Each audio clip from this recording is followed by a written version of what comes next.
আসসালামু আলাইকুম বন্ধুরা, সবাই কেমন আছো? আশা করি ভালো আছো। আমাদের ভালোবাসায় আমি অনেক ভালো আছি। অনেকদিন পর শ্বশুরবাড়ি থেকে এসে ভাবলাম কি রান্না করব। ফ্রিজে একটু মাংস ছিল, সেটাই আজ রান্না করব। এটা খাসি মুরগির মাংস। প্রথমে চুলায় একটা পাতিল বসিয়ে কিছুটা পরিমাপ তেল দিয়ে গোটা জিরা ফোড়ন দিয়ে দেব পেঁয়াজ কুচিটাকে হালকা লাল করে ভেজে নেব। এবার দিয়ে দেব লবণ, আদা রসুন পিষা 2 চামচ পরিমাপ, জিরা বাটা 1 চামচ, মশলা হলুদ গুঁড়ো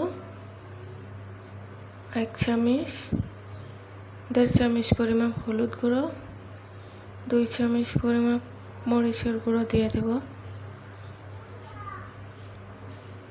এবার আমি মশলাগুলোকে ভালো করে ভেজে নেব কিছু সময়।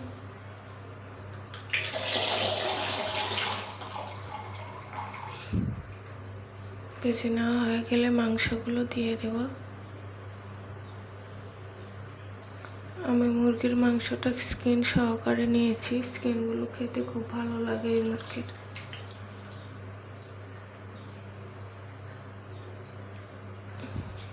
এবার খুব ভালো করে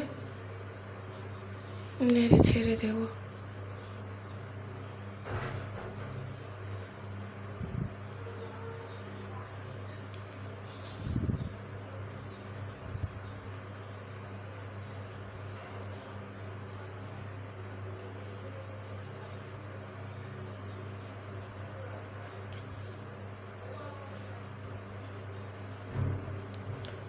ঢাকনা দিয়ে কিছুক্ষণ কষিয়ে নেব।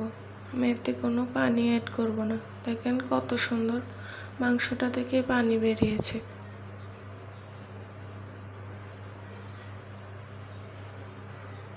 আবার একটু নেড়ে দেব।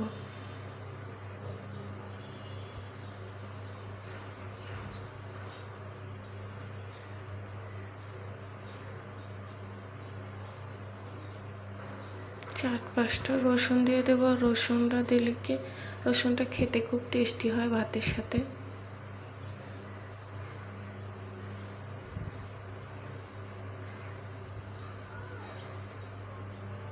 আবার ঢাকনা দিয়ে আরও কিছুক্ষণ আমি কষিয়ে নেব। পানিটা টেনে গেছে, মাংসের তেল ছেড়ে আর একটু নেড়ে দেব।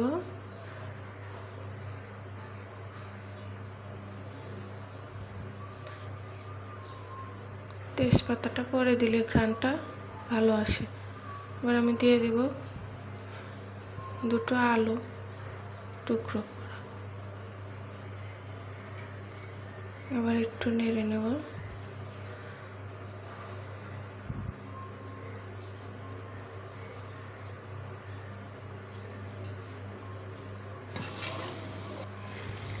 এবার আমি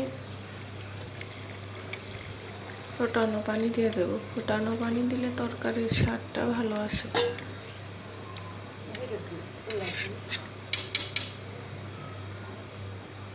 আমি 20 মিনিট জাল করে নেব। জাল করা হয়ে গেলে নামিয়ে পরিবেশন করে নিলেই হয়ে গেল আমার খাসি মুরগির কষা। দেখো বন্ধুরা কত সুন্দর হয়েছে তরকারিটা। চলো ভাতের সাথে খাওয়া যাক।